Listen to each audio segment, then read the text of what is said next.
பாடம் வர வைக்கிறது, சந்தர்ப்ப துவாக்களை ஓத வைக்கிறது. பயங்கர மார்க்கமாக அந்த 5 வயசு பயங்கரமாக இருக்கு. 5 வயசு புள்ள அப்படி கேட்குறதோ எல்லாம் சொல்லிக்கிட்டே இருக்கிறான். அவனுக்கு ஒரு 15 வயசாகும்போது பள்ளி பக்கமே அவன் இல்லை. அப்போ நம்ம வளர்ப்பு முறையில் ஏதோ ஒரு சிக்கல் இருக்குதுங்கிறத நம்ம புரிஞ்சு கொள்ளணும். ஒரு 17 வயசாகும்போது அவன் தூள்பா வச்சுக்கிட்டு இருக்கிறாங்கிறோம். இவன் இப்படி பண்ணுறானே அப்படிங்கிறோம். அவனை கண்டிக்க முடியலை, தண்டிக்க முடியலை. பெற்றோர்களுக்கு கட்டுப்படாத பிள்ளைகள். அப்போ நம்ம என்ன பெற்றோர்களாக இருக்கோம், நம்ம எப்படி வளர்த்துக்கிட்டு இருக்கிறோம்? நம்ம பலகீனம் நமக்கு தெரியணும். இந்த பெற்றோர்களை பலகீனத்தை ஒரு பிள்ளை தலையில் முடி வச்சுக்கிறதுல நம்ம அறிய முடியும். ஒருத்தன் முடி வெட்டி வச்சுக்கிறான், இந்த 2 ஓரத்தையும் அப்படியே ஓரமாக செதுக்கி நடுவில் மட்டும் வச்சிருக்கிறான். அப்படின்னா என்ன அர்த்தம் தெரியுமா? அவனை பெற்றவங்க இவனில் எந்த ஒரு விஷயத்தையும் சாதிக்க தெரியாதவர்கள், அல்லது இவன் அவங்களுக்கு கட்டுப்படாதவங்களும். ஒரு தகப்பனுக்கு ஒரு பிள்ளை வச்சிருக்கிற முடியை மாற்ற தெரியலாட்டி, அல்லது அவரால் ஒரு கட்டளைட்டு போய் முடிய ஒழுங்கா வெட்டிட்டு வா அப்படின்னு சொன்ன உடனே அவன் பயந்து செய்யலாட்டி, அவர் தகப்பனா இருக்கிறதுல அர்த்தம் என்ன? கோழி வளர்க்குற மாதிரி சாப்பாட்டை கொடுத்துக்கிட்டு இருக்கிறோமே தவிர, அந்த குழந்தைக்கு பெற்றோர்களுடைய மகிமை தெரியலை, பாப்பாவினுடைய கோபம் தெரியலை, உம்மா சொன்னா எப்படி இருக்குமுங்கிறது தெரியலை, தகப்பம் படக்கூடிய கஷ்டம் தெரியலை, அவங்க எவ்வளோ கஷ்டப்பட்டு நம்மளை பெற்றாங்க அப்படிங்கிறது தெரியலை. பெற்றீங்க நீங்கள் வளர்க்கணும் உங்கள் கடமைன்னு சொல்கிற அளவுக்கு அவன் விவாதம் பண்ணுற அளவுக்கு இன்றைக்கு நிலைமை மாறி இருக்குது. அப்போ ரொம்ப ஒரு தவறான ஒரு நிலையில் நம்ம இருக்கிறோம். அப்போ இதான் நம்ம ஒரு பானைச்சோத்துக்கு ஒரு அரிசி பதம்ங்கிற மாதிரி நம்ம பிள்ளையை சரியாக கண்ட்ரோல் பண்ணுறோமா, நமக்கு பிள்ளை கட்டுப்படுறானாங்கிறத அவன் வச்சுக்கிற முடியல. நமக்கு அவன் ட்ரௌசர் ஒட்டிக்கிறான், அதை கரண்டைக்கு மேலே போடுறான்னு சொன்னால் அது அவங்களோட காலம் போங்கப்பா என்று சொல்கிற அளவுக்கு இருக்கிறான்னு சொன்னால் நாம அவன் மனசில் இல்லை. அவன் பெரிய ஒரு பயோ படித்து ஒரு நாளைக்கு டாக்டராகிறவன் இருக்கலாம், தகப்பனாரு கரவாலை இழுக்கிற ஒரு ஆளாக இருக்கலாம். அவன் எவ்வளோ பெரிய இடத்துக்கு வந்தாலும் வாப்பா அப்படிங்கிற ஒரு பயத்தை, ஒரு கௌரவத்தை, ஒரு கண்ணியத்தை, ஒரு மரியாதையை அவன் மனசுக்குள்ள கொடுக்க முடியலாட்டி நம்ம சரியா குழந்தைய வளர்க்கலன்னு அர்த்தம்.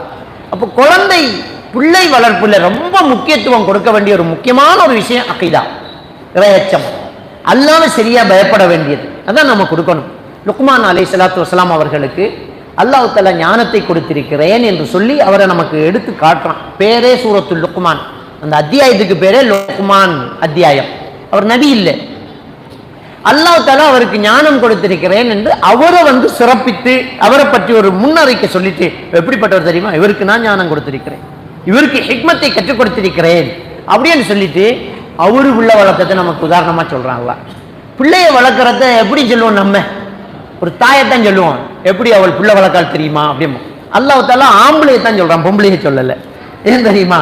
அதை சொன்னா அது பொம்பளை அப்படித்தானேன்றோம். நம்ம ஒரு ஆம்பளை எப்படி பிள்ளை வளர்க்குறான், லுக்மான் அலைஹிஸ்ஸலாம் எப்படி பிள்ளைய பேசினாங்க, எப்படி அழைத்தாங்க, பிள்ளைகிட்ட என்ன நசியத்தை சொன்னாங்க, பிள்ளைகிட்ட எப்படி பேசிக்கிறாங்க, அது அல்லாஹ் தஆலா வஇத் கால லுக்மான் லிப்னிஹி வஹுவ யஇதுஹு, லுக்மான் அலைஹிஸ்ஸலாத்து வஸலாம் அவர்கள் தன்னுடைய மகனுக்கு நசிஹத்தை செய்யும் போது, உபதேசம் செய்யும் போது, வஹுவ யஇதுஹு, பிள்ளைக்கு அவர் ஒரு உபதேசம் செய்யும் போது எப்படி பேசினார் தெரியுமா? அல்லாஹ் தஆலா சொல்லி லுக்மான் அலைஹிஸ்ஸலாத்து உதாரணம் சொல்லுவான். ஆம்பளை தான் சொல்றான், பொம்பளை சொல்லல. ஒரு ஆண், ஒரு தகப்பன் எப்படி பேசுறான் தெரியுமா அப்படின்னு அல்லாஹ் தஆலா என்ன செய்யறான், லுக்மான் அலைஹிஸ்ஸலாம் பேசின அந்த அழகை சொல்லி காட்டுறான். எப்படி சொன்னாங்க? யா புனைய, அழைப்பே அருமையா இருக்குது. மகனே அப்படி என்று சொல்லல, தங்க மகனேங்கிறாங்க. யா புனைய என்றால் அருமை மகனே அப்படின்ற அர்த்தம். என் தங்க மகனே, அருமை மகனே அப்படின்ற அர்த்தம். அப்ப அது ஸ்டார்ட். நாம பேசும்போது கனிவாக பேசணும், பாசிட்டிவாக பேசணும், ஏற்றுக்கொள்ற மாதிரி பேசணும். இது குழந்தை வளர்ப்புல ரொம்ப ஒரு முக்கியமான ஒன்று. கடுமையாக அதட்டாம இருக்கக்கூடாது. ரசூலுல்லாஹ் அடிக்க சொல்லிக்கிறாங்க. 7 வயசை அடைந்தால் தொழுகையை கொண்டு ஏவுங்கள், 10 வயசை அடைந்தால் தொழுகையை கொண்டு அடியுங்கள்ங்கிறாங்க. ஒரு 2 நாளைக்கு முன்ன ஒரு வீடியோ பார்த்துருந்தேன். ஒரு டாக்டர் அவர் ஒரு டாக்டர் யூகேயில் இருக்கிறார். குழந்தை உளவியல் சம்பந்தமா நிறைய பேசுவார். அவர் சொல்றாரு, இந்த ஹதீஸை கொண்டு வந்து 7 வயதை அடைந்தால் தொழுகையை கொண்டு ஏவுங்கள், 10 வயதை அடைந்தால் தொழுகையை கொண்டு அடியுங்கள். உங்களுக்கு வேற ஹதீஸ் கிடைக்கலையா? இது மட்டும்தானா ஹதீஸு? எங்கே அடிக்க சொல்ல இந்த ஹதீஸை மட்டும் பிடிச்சினீங்களே, இது மன்சுகான ஹதீஸு அப்படிங்கிறார். மாற்றப்பட்டுட்டான். உளவியல் சொல்ல போய் ஹதீஸை மறுத்தாச்சு. சரி, இது மன்சூக். அல்லாஹ் குர்ஆன்ல பொண்டாட்டிக்கு அடிக்க சொல்றான், அது என்ன செய்யுது? அல்லாஹ் குர்ஆன்லயே மனைவியோட எப்படி நீங்க நடந்து கொள்ளணும்ங்கிறதுல நசியத்து செய்யுங்க, அதுக்கு இல்லாட்டி படுக்கையை பிரியுங்க, அதுக்கு இல்லாட்டி கடுமை இல்லாமல் அடியுங்கிறாங்க. அப்ப அது குர்ஆன் வசனம் மன்சூஹ் ஆகுதா? அடிக்கத்தான் தண்டிக்க வேண்டிய இடத்துல தண்டிக்கணும், கண்டிக்க வேண்டிய இடத்துல கண்டிக்கணும். அவன் அவ்வளவு தவறு செய்யும் போது சிரிச்சுக்கிட்டு இருக்க முடியாத. அந்த இடத்துல ரொம்ப கொடுமையான விஷயம் இது அப்படிங்கிறத அவர் புரிஞ்சு கொள்ளணும். அப்ப லுக்மான் அலைஹிஸ்ஸலாத்து வஸ்ஸலாம் அவர்கள் மகனை அழைக்கும் போது யாபுனையங்கிறாங்க. யாபுனைய தங்க மகன் பேசும்போது நல்லா பேசணும். ஆனா ஒரு தவறை கண்டால் சின்ன பிள்ளை தான் என்று விட்டுறக்கூடாது, தடுக்கணும். தவறு நடக்கிறத பார்த்துக்கிட்டு இருக்கக்கூடாது. நபிகள் நாயகம் ஸல்லல்லாஹு அலைஹி வஸல்லம் அவர்கள் பேசிட்டு இருக்கிறாங்க சஹாபாக்களோடு. பள்ளியில ஜக்காத்தாக கொண்டு வரப்பட்ட ஈச்சம்பழம் குவிக்கப்பட்டிருக்குது. பேரப்பிள்ளை ஓடி போய் அதுல ஒரு பழத்தை தூக்கி வாக்கில வச்சுட்டார். நபி அவர்களுடைய குடும்பத்துக்கு ஜக்காத்து பொருள் ஹராம். நபிகள் நாயகம் ஸல்லல்லாஹு அலைஹி சின்ன பிள்ளை தின்னுட்டா நம்ம 1 கிலோ வேண்டி போட்டுருவோம் நினைக்கல. அது ஹராம் அப்படிங்கிறது அவருக்கு புரியணும். அந்த வாயில போன ஈச்சம்பழம் திரும்ப குவியலுக்கு வராதுதான். அதை திரும்ப எடுத்து எச்சிலோட போடலாமா? அது கேன்சல் தான். ஆனா நபிகள் நாயகம் ஸல்லல்லாஹு அலைஹி வஸல்லம் ஓடோடி போய் பக் பக்கண்டு துப்புங்க மகன் துப்புங்கண்டு வாய்க்குள்ள விரல்ல ஓட்டி அதை எடுக்கிறேன். அவடத்தையே அந்த இடத்துலயே கண்டிக்கிறாங்க. எப்படி கண்டிக்கிறாங்க? அருமையாக கண்டிக்கிறாங்க. எப்படி கண்டிக்கிறாங்க? அழகாக சொன்னார்கள், ஏற்றுக்கொள்ற மாதிரி சொன்னார்கள், பாசிட்டிவாக பேசினார்கள். என்ன சொன்னாங்க தெரியுமா? அலா தாரிஃப் அன்னா லா நஅகுல் ஹதா, மகன் உங்களுக்கு தெரியாதா இதை நாமெல்லாம் சாப்பிடக்கூடாது மகனுங்கிறாங்க. அழகான அருமையான டேய் நீ சாப்பிடக்கூடாது, நீ செய்யக்கூடாது அப்படின்னா அது ஏற்றுக்கொள்றது ரொம்ப கஷ்டமா இருக்கு. நாம சாப்பிடக்கூடாதுன்னா ஏற்றுக்கொள்றது ரொம்ப ஈஸியா இருக்கு. நாம சாப்பிடக்கூடாமா அலா தாரிஃப், அதையும் உங்களுக்கு தெரியாதா அப்படிங்கிறாங்க. தெரியாதான்டா மறந்துட்டீங்க போல, இதெல்லாம் உங்களுக்கு தெரிஞ்சிருக்க வாய்ப்பு இருக்கு. ஒரு சின்ன குழந்தைகிட்ட உங்களுக்கு தெரியாதா அப்படிங்கிறாங்க. அலா தாரிஃப், உங்களுக்கு தெரியாதா அன்னா லா நஅகுல் ஹதா, நம்ம இதெல்லாம் சாப்பிடக்கூடாது மகன் அப்படிங்கிறாங்க. நாம இதை சாப்பிடக்கூடாது, நீ இல்லை நாம. அப்ப அந்த பிள்ளைகளுக்கு அகீதாவை மார்க்கத்தை சொல்லிக் கொடுக்கணும். லுக்மான் அலைஹிஸ்ஸலாத்து வஸ்ஸலாம் அவர்கள் யா புனைய, என் அருமை மகனே தங்க மகனே அப்படின்னு அழைத்து முதல் சொன்ன விஷயம் என்ன தெரியுமா? லா துஷ்ரிக் பில்லாஹ். தான் நம்ம கவனிக்க வேண்டியது. மகன் அல்லாஹ்வுக்கு மட்டும் இணை வச்சிடாத, அல்லாஹ்வுக்கு இணை வச்சிடாத. இன்ன ஷிர்க லஸுல்முன் அதீம், நிச்சயமாக இணை வைத்தல் என்பது மிகப்பெரிய ஒரு அநியாயமாகும். அப்ப ஒரு அகீதாவை சொல்லி குழந்தையை வளர்க்கறதுக்கு பெற்றோர்கள்ட்ட அகீதா இருக்கணும். இப்ப முதல் வேலையே புள்ள பிறந்த உடனேயே தின்னுக்கிட்டு அறிகிறான் அப்படின்ட்டு முதல் செய்யறது ஒரு ஷேக்கிட்ட போய் நூலை கட்டுறது, ஷிர்க வைக்கிறது. ஷிர்க தூக்கி வெளியில வைக்க சொல்லிச்சு இஸ்லாம். இவன் ஷிர்க தூக்கி கழுத்துல கட்டிக்கிறான். ரசூலுல்லாஹி ஸல்லல்லாஹு அலைஹி வஸல்லம் அவங்க சொல்றாங்க, மன் தஅல்லக தமீமத்தன் ஃபகத் அஷ்ரக, தாயத்தை கட்டிக்கிட்டா அவங்க அல்லாஹ்வுக்கு இணை வச்சிட்டாங்கங்கறாங்க. பெற்றோர்கள்ட்ட அகீதா இல்ல, பெற்றோர்கள்ட்ட இஸ்லாமிய அடிப்படை இல்ல. அவன் என்ன சொல்றான்? புள்ள தின்னுக்கிட்டு எறிகிறான், சின்ன குழந்தை அப்புறம் பிறந்திருக்குது, தாய்ப்பால் குடிக்குது இல்லையா, இரவு நேரத்தில் கத்துறான். என்ன காரணம் என்று கொஞ்சம் அது சம்பந்தப்பட்ட வித்வான்கள்ட்ட போய் கேளுங்க. அது சம்பந்தப்பட்ட டாக்டர்ஸ் மாதிரி இருக்குது, அனுபவசாலிகள் இருக்காங்க, வயசான ஆட்கள் இருக்கிறாங்க, போய் கேளுங்க. ஒரு குடும்பத்தில் உள்ள ஒரு வயசான ஆளுக்கு தெரியும் ஏன் கத்துதண்டு. இன்னைக்கு சமுதாயத்தில் இருக்கக்கூடிய ஆகப்பெரிய ஒரு கேடு, வயதானவர்கள் ஓரங்கட்டப்படுகிறார்கள். அதனால ஒரு ஒரு சமூகம் பின்தங்குது. வயதானவர்கள் சாதாரணமான ஆட்கள் கிடையாது, அனுபவங்களை அள்ளி வச்சுக்கிட்டு இருக்கிறவங்க. அவங்க அனுபவம் நம்முடைய வயசு, நம்முடைய மொத்த வயசு அவங்க அனுபவமா வச்சுக்கிறாங்க. அவங்க ஒரு வார்த்தை சொல்லுவாங்க, அதுல நிறைய விஷயம் வைக்கும். சில விஷயங்களை புரிஞ்சுக்கிறதுக்கு 15 வருஷம் ஆகும் நமக்கு. ஆஹா வாப்பா சொன்னது இதைத்தான், அப்ப விளங்கல இப்ப விளங்குதுங்க, அப்ப விளங்கல இப்ப விளங்குது. சின்ன விஷயம் சொல்லி இருக்கிறாங்க, இவ்வளவு சிம்பிளா சொல்லிட்டாங்க நம்மளோட உமா வாப்பா. மகன் இப்படி செஞ்சிடக்கூடாது, மகன் இப்படி நடந்துடக்கூடாதுன்னு நம்ம மூட நம்பிக்கை இருந்துட்டோம். வயதானவர்கள் அவங்க சொல்லக்கூடிய வார்த்தை ரொம்ப ஒரு அற்புதமானது. இந்த சின்ன குழந்தைகளுடைய விஷயத்துல நம்ம அப்படி நடந்துக்கிறது இல்லை. ஓடி போய் தாயத்தை கட்டிக்கிறோம். அதை கட்டுறதுக்கு ஒரு கூட்டம் பேர இருந்துகிட்டு இருக்குது, எல்லாம் காசு கிடைக்குது இல்லை, தாயத்து போட்டுட்டு. அப்ப இணை வைத்தல் அங்க நடக்குது. அப்ப லுக்மான் அலைஹிஸ்ஸலாம் என்ன சொன்னாங்க? லா துஷ்ரிக் பில்லாஹ், அல்லாஹ்வுக்கு இணை வைக்காதீங்க மகன், அல்லாஹ்வுக்கு இணை வைக்காதீங்க. இணை வைத்தல் என்பது ظلم عظيم, பெரிய ஒரு அநியாயம் அப்படிங்கிறாங்க. அப்ப குழந்தைகளிடத்துல சின்ன குழந்தை, அந்த குழந்தைகிட்டே மார்க்கத்தை சரியா சொல்லிக்கணுமா? இது இணை வைத்தல், இது அசிங்கம், இது பிதஅத், இது தப்பு, இது பாவம், இது மிகப்பெரிய தப்பு, இது அல்லாஹ் மன்னிக்க மாட்டான், இது ரொம்ப தண்டனைக்குரிய விஷயம். அதையும் சொல்லி அல்லாஹ்வுடைய கருணையையும் சொல்ல வேண்டும். நம்மாக்கள் விடக்கூடிய ஒரு தவறு, புள்ள வளர்க்கும் போது இறைவனை வில்லன் ஆக்கிட்டு போயிட்டே இருக்கிறோம். நம்ம பிள்ளைகள்கிட்ட சொல்ற விஷயம் என்ன தெரியுமா? அல்லாஹ் சுடுவான், அல்லாஹ் நெருப்பில் போடுவான், அல்லாஹ் நரகத்தில் போடுவான், அல்லாஹ் நாக்கில் தூண்டல் போடுவான். அல்லாஹ் இரக்கமுள்ளவன், அல்லாஹ் மன்னிக்கக்கூடியவன், அல்லாஹ் சொர்க்கத்தை தருவான். சொர்க்கத்தில் நினைக்கிறதெல்லாம் நடக்கும். நீங்கள் கையை நீட்டினா பழம் தானாக வந்து கையில் கிடைக்கும். இதெல்லாம் ஏன் சொல்கிறது இல்லை? ஏன் அல்லாஹ்வுடைய கருணையும் சொல்லுங்களேன். அல்லாஹ்வுடைய கோபத்தை விட கருணை அதிகமாக இருக்குது. அப்போ நம்ம பிள்ளை வளர்க்கும் போது இஸ்லாம் சொல்லக்கூடிய அந்த அல்லாஹ்வுடைய இரக்கத்தை, அல்லாஹ்வுடைய கண்ணியத்தை, அல்லாஹ் மறுமையில் எவ்வளோ தருவானுங்கிறத, அல்லாஹ் மன்னிக்கக்கூடியவனுங்கிறத, அல்லாஹ்வுடைய அந்த ரஹ்மத்தை நம்ம சொல்றது இல்லை. அல்லாஹ் அடிப்பான். சின்ன வயசுல என்ன அல்லாஹ் வில்லன், அல்லாஹ் வில்லன்டா பள்ளி போவானா? அல்லாஹ் வில்லன்டா பள்ளி போனா இல்லையே. அப்ப நம்ம என்ன செய்யறோம் என்றால் கருணையை கொடுக்கணும், இரக்கத்தை கொடுக்கணும். அன்பாலையும் மோட்டிவேஷன் பண்ணி பிள்ளைகளை உற்சாகமூட்டுவதாலையும் சாதிக்கிற மாதிரி வர எதனாலையுமே சாதிக்க முடியாது. பிள்ளை மொழி அதுதான். பிள்ளை மொழி என்பது என்ன அப்படின்னு சொன்னா அவனை பாராட்டியே ஆகணும், அவனை மோட்டிவேட் பண்ணணும், வெரி குட்னு சொல்லணும், அவனை பாராட்டணும், அவனுக்கு நீ சாதிப்பங்கணும், நீ செய்வடா, உன்னால முடியுண்டா அப்படிங்கிறத சொல்லணும். நாம என்ன செய்யறது?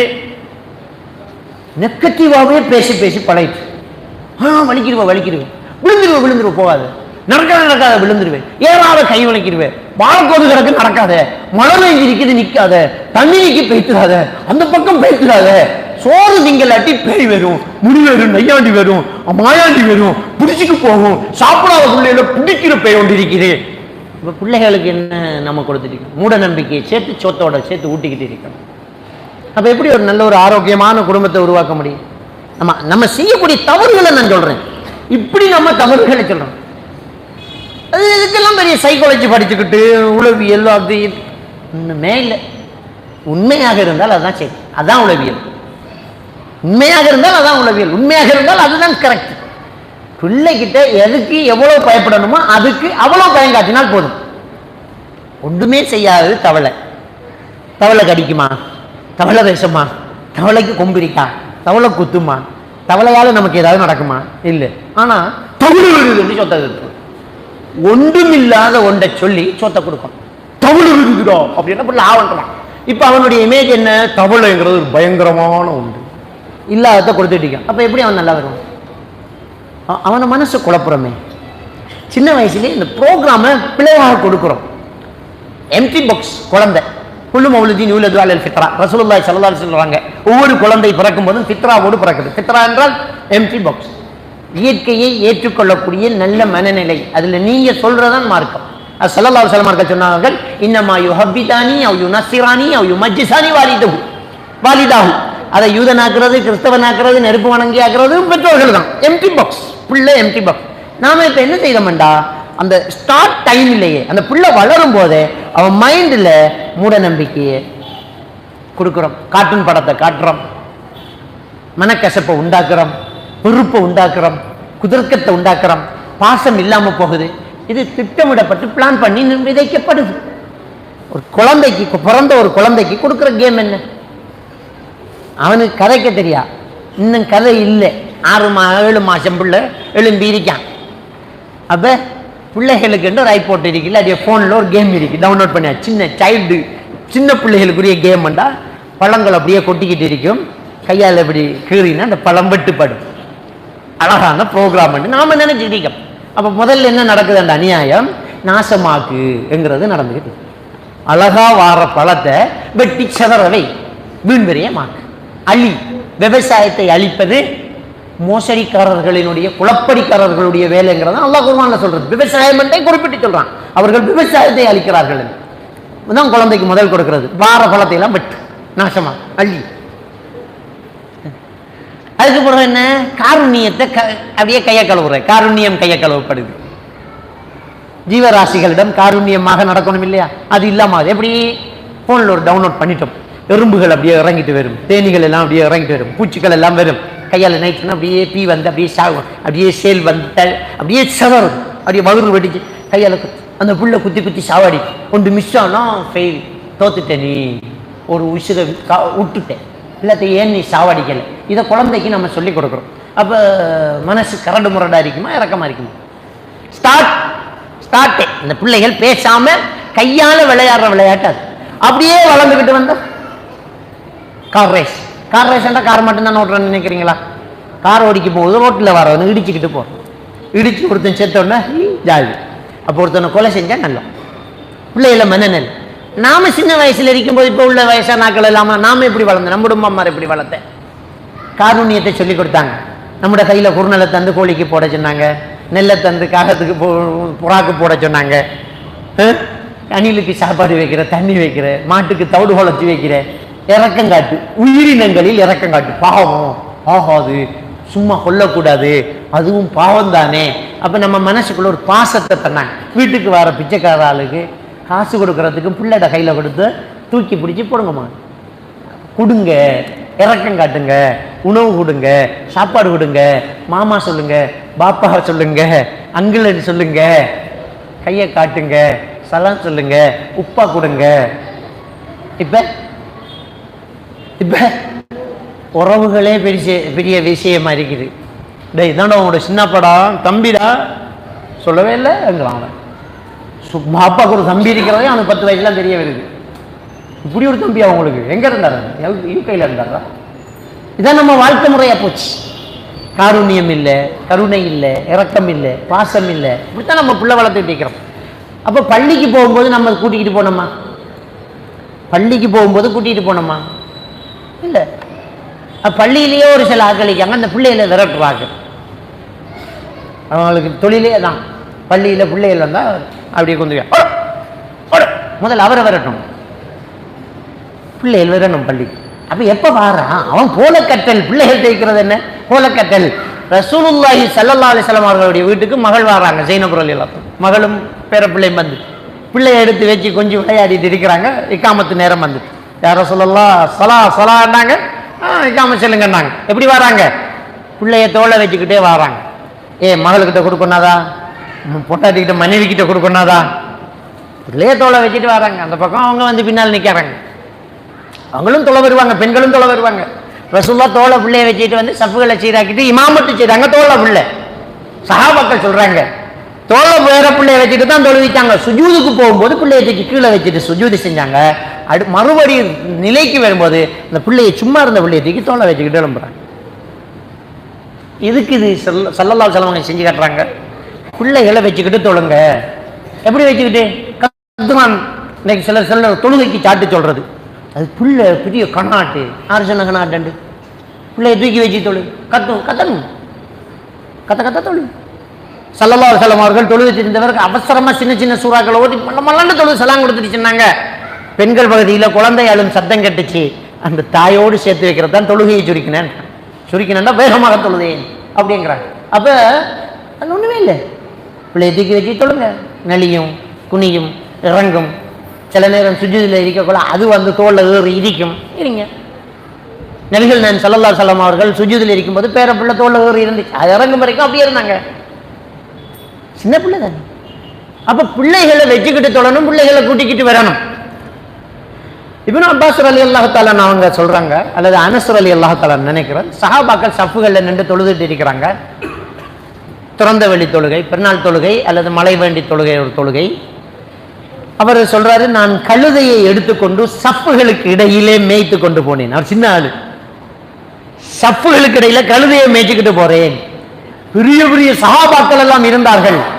அவர்களில் யாரும் என்னை பார்வையால் கூட தண்டிக்கவில்லை, உத்து கூட பார்க்கல. சின்ன பிள்ளை அவன் போயிட்டே இருக்கான். அவன் வராம என்ன செய்ய? அவன் இங்க வராம எங்க போறது? அவன் நம்முடைய பிள்ளை நம்முடைய வழிக்கு தடவை ஓடுவான், ஓடட்டும். தூக்கு அப்படியே திசை திரும்புதான். அப்ப ரோட்ல வாகனம் போன திசை திரும்பாதோ? எங்க திசை திரும்ப போகுது? பிள்ளை ஓடுறான், அதான திசை திரும்புது. அது ஒண்ணு இல்லை. இந்த சூபிக்காரன் சொல்ற மாதிரி இந்த தொழுகைக்கு தக்பீர் காட்டி மரத்தில் இருக்கிற வேறு காலுக்குள்ளால வளர்ந்த மாதிரியா நம்ம தொழுகிறோம். அதெல்லாம் பச்சை பொய். மரத்துல வேறு காலுக்கு மேல் அழுப்பைத்தான். எங்கேயாவது அப்படி இருக்க? தொழுற ஆள் வெளிச்சத்தத்தை கேட்டா தானே தொழ முடியும். இமாம் சமியல்லாஹு லிமன் ஹமீதான்றது கேட்டா தானே நாம நிமிரலாம். கேட்காட்டி தொடர்பு துண்டிக்கப்பட்டா நாம அப்படியே நிற்கான். ரோட்ல வச்ச வாகனத்தை மோட்டார் பைக்கில் தள்ளி போவான், நிற்கான் பார்த்துக்கிட்டு. இப்படியா இஸ்லாம் சொன்ன? இஸ்லாமிய ஷரியா சட்டப்படி ஒரு ஃபர்லான தொழுகை ஜமாத்தா தொழுகிறது தானே கடமை. ஜமாத்தா தொழுகிறதா சட்டம் கேட்கணுமே. இமாம் அல்லாஹ் அக்பர்னா நாமளும் அல்லாஹ் அக்பர் போகணுமே. இமாம் சுஜூ போனா நாம சுஜூ போகணுமே. இமாம் தவற விட்டா நாம திருத்தி கொடுக்கணுமே. கேட்டுத்தானே இருக்கணும். பராக்காவுதான் பராக்காவும். நபிகள் நான் ஸல்லல்லாஹு அலைஹி வஸல்லம் அவர்கள் சலாம் கொடுத்து போட்டு பிடரிகளை பிளந்து வீட்டுக்குள்ள ஓடுறாங்க. இன்னும் ஒரு நாளும் இல்லையே. பலமையா சலாம் கொடுத்து அஸ்தக்ஃபிருல்லாஹ் அஸ்தக்ஃபிருல்லாஹ் அஸ்தக்ஃபிருல்லாஹ் அல்லாஹும்ம அன்த ஸலாம் வ மின்க ஸலாம் தபாரக்த யா வல் ஜலாலி வல் இக்ராம் சொல்லிட்டு தான் அனுப்புவாங்க. கொடுத்துவா இல்ல சொல்லிட்டு போவாங்க. இதுவும் சொல்லாம ஓடிட்டாங்க. போன வேகத்தில் அப்படியே திரும்பி வந்து சொன்னாங்க, ஜக்காத்தாக கிடைத்த தங்கத்தை வீட்டில் வச்சுட்டேன். தொழுதுட்டு இருக்கும் போது நினைவு வந்துச்சு, மனைவி என்னுடைய சொத்து எடுத்துருவாவோ, மௌத்து வந்துட்டா, அதான் ஓடி போய் சொல்லிட்டு வரேன் சக்காத்தன். அப்போ தொழும் வரைக்கும் அவருக்கு மனசுக்குள்ள அதான் ஓடி இருக்குது. ஓடும் இருக்கட்டும், என்ன பிரச்சனைங்கிறேன். அதான் மனுஷன், இல்லாட்டி மலக்கா பிறக்கணும். ஏன் போறதா மலக்கு, மனுஷன் தான் அப்படித்தான் நினைப்பு வருந்தான். அப்போ பிள்ளைகளை கூட்டிக்கிட்டு வரணும் பள்ளிக்குள்ள. அப்பதான் நான் 2 தடவை ஓடுவான், 2 தொழுவான். அது அந்தந்த தகப்பன் திருத்தம். அந்த தகப்பன் கண்டிக்கும், இப்படி ஓடக்கூடாது, இப்படி சத்தம் போடக்கூடாது, இப்படியெல்லாம் குறுக்கால போகக்கூடாது, பக்கத்திலேயே நிற்கணும், இப்படியும் ஊருக்கணும். அதை பாப்பா தான் செய்யுது. அவர் பிள்ளைகளை கண்ட்ரோல் பண்ணார். இன்னொருத்தர் செய்யும் போது அந்த மனசு உடைஞ்சு போகும். கண்டிக்கணும், பிள்ளைகளை கண்டிக்கணும். அந்த தகப்பனும் தாயும் கண்டிக்கணும். பெண் பிள்ளைகளை நம்ம தாய்மார்கள் தொழும்போது பக்கத்தில் வச்சுட்டு தொழுவாங்க, அந்த பிள்ளைகளையும் சேர்ந்து தொழ சொல்லுவாங்க. அதுக்கு ஒன்றும் ஓத தெரியாது, செய்யட்டுமே. அப்ப அந்த தொழுகை என்பது அந்த குழந்தைகளுக்கு இலகுவாகும். பெரியவங்க நிறைய பெண்கள்கிட்ட தொழுகையில ரொம்ப பொடுவோக்கா இருக்குது. அல்லாஹ் தொழுவாங்க, ஒரு பயணம் போனா தொழுகை இல்லை. அப்படியே போய் ஒரு சிலர் கலாச்சாரத்தில் கொஞ்சம் பேர் எக்ஸ்பிரஸ் லோஹரு அசரு மகரிபு எஷா எல்லாம் தொழில் போட்டு படுது. இன்னைக்கு பயணம் பண்ண தொழுகையில் கல்லாவே இல்லை. நீ பஸ்ஸிலேயாலும் தொழணும், கடற்கரையில் தொழணும், ரோட்டில் தொழணும், ஒரு ஸ்டெப்பில் தொழணும், ஃப்ளைட்டில் தொழணும், தோணியில் தொழணும், பஸ்ஸில் தொழணும். தொழுகை கட்டாயம். அந்த நேரம் முடிவதற்குள் தொழுதுதான் ஆகணும். பிரயாணத்தில் இருந்தால் 2 நேர தொழுகையை சேர்த்து தொழுவிக்கலாம். லோஹரையும் அசரையும் அந்த 2 நேரத்தில் ஏதாவது ஒரு நேரத்தில் முற்படுத்துறது, அதில் பிற்படுத்துறது. மகரிபையும் மெஷாவையும் அந்த 2 நேரத்துக்குள்ள எப்படியாவது நீங்க தொழுகை ஆகணும். சுபஹு உரிய நேரத்தில் தான். வேற என்ன, எவ்வளவு இலகுவாக்கப்பட்டிருக்கிறது. அப்ப பிள்ளைகள்கிட்ட போல கற்றல். பிள்ளைகளுக்கு தெரியணும். பாங்கு சத்தம் கட்ட வாப்பா கீழே தூக்கிடுவார், வாப்பா பக்கத்துக்கு நடந்துடுவார். அதை பார்த்து பார்த்து பழகினவனுக்கு பள்ளிக்கு போறது ரொம்ப இலகுவாகும். இதெல்லாம் வீட்டில் அனுமதிக்க மாட்டாங்க, இது தப்பு. பாப்பா சொல்லி இருக்கிறாரு, தாயத்து போடுறது பெரிய பாவம், ஷிர்க்குன்னு சொல்லியிருக்கிறாரு. வேணாம், நான் போட மாட்டேன், உசிரே போனாலும் போட மாட்டேன், இப்படியே சாவுவேன், நான் சொர்க்கம் போகணும். அந்த உறுதி, ஈமானிய பலம் பெற்றோர்கள்ட்டிருந்து கொடுக்கப்படும். பெற்றோர்கள்ட்டிருந்து கொடுக்கப்படும். அப்துல்லாஹ் இப்னு மஸ்ஊத் ரலியல்லாஹு தஆலாவுடைய மனைவிக்கு கண்ணில் ஒரு நோவு இருந்துச்சு. ஒரு யூத பெண் தாயத்து போட்டா சரி வரும் வீட்டுக்கு வந்துட்டான். அவங்களும் அது விஷயம் தெரியாமல் என்ன ஏதென்று தெரியாமல் பேசிக்கிட்டாங்க. அவங்க வந்தாங்க, இப்படி சம்பவம் நடந்துட்டு. அவர் என்ன சொன்னார், அப்துல்லாவின் குடும்பத்தினர் அல்லாஹ்வுக்கு இணை வைப்பதை விட்டு தேவையாற்றார்கள், வெளியே போகண்டாங்க, தேவையில்லை. அதான் அந்த குடும்பத்தை பலி நடத்துறது. இது இணை வைத்தல், எங்க குடும்பத்துக்கு இது தேவையே இல்லை. அப்படி அப்ப அக்கீதாவை சரியா சொல்லிக் கொடுக்கணும் பிள்ளைகளுக்கு, மனைவிக்கு, நமக்கு அக்கீதா இருக்கணும். அல்லாஹ்வை சரியா நம்புறது, அல்லாஹ்வுடைய வல்லமை என்ன, நபி அவர்களை எப்படி பின்பற்றது, எது ஷிர்க், எது பித்அத். அல்லாஹ்வுக்கு நிகராக ஒருவரை கொண்டு வந்தால் அது ஷிர்க். நபி ஸல்லல்லாஹு அலைஹி வஸல்லம் அவர்களுக்கு நிகராக ஒருவரை கொண்டு வந்தால் அது பித்அத். 2 பேர்லையும் இணை வைக்க கூடாது. நபி சொன்னதான் மார்க்கம், இன்னொருத்தர் சொன்னால் பித்அத். அல்லாஹ் சொன்னா அல்லாஹ்வை வணங்குறது சரியான ஏகத்துவம், அதுக்கு இன்னொருத்தரை கொண்டு வந்தால் அது இணை வைத்தல். அப்ப அல்லாஹ்வுக்கு நிகராக வந்தால் அது இணை வைத்தல், நபிக்கு நிகராக ஒன்று வந்தால் அது பித்அத். இந்த 2ல இருந்து நம்முடைய குடும்பத்தை பாதுகாத்துக்கிட்டு பிள்ளைகளை அப்படியே வளர்த்துக்கிட்டு வரணும். கண்டிக்க வேண்டியதை கண்டிச்சு அதை பிள்ளைகளுக்கு நம்ம சீர்படுத்திக்கிட்டே வரணும். அப்போ பெற்றோர்கள்ட்ட அந்த மார்க்கம், அந்த இஸ்லாம், அவங்க டைமுக்கு தொழுதுருவாங்க, அவங்க எந்த ஃபங்க்ஷன் எடுக்க மாட்டாங்க, அவங்க இதை செய்ய மாட்டாங்கன்னு. இப்போ பர்த்டே நம்மளே கொண்டு வரோம், பிள்ளைக்கு பர்த்டே கொண்டாடுறோம். அப்போ எப்படி நல்ல ஒரு நிம்மதியான ஒரு குடும்பத்தை உருவாக்க முடியும்? அப்போ எப்படி தடுக்கிறது? பர்த்டே யாருடைய கலாச்சாரம் அது கூட நமக்கு தெரியல. கிறிஸ்தவர்கள் தான் மத ரீதியாக பர்த்டே கொண்டாட கலாச்சாரம் கொண்டவர்கள்.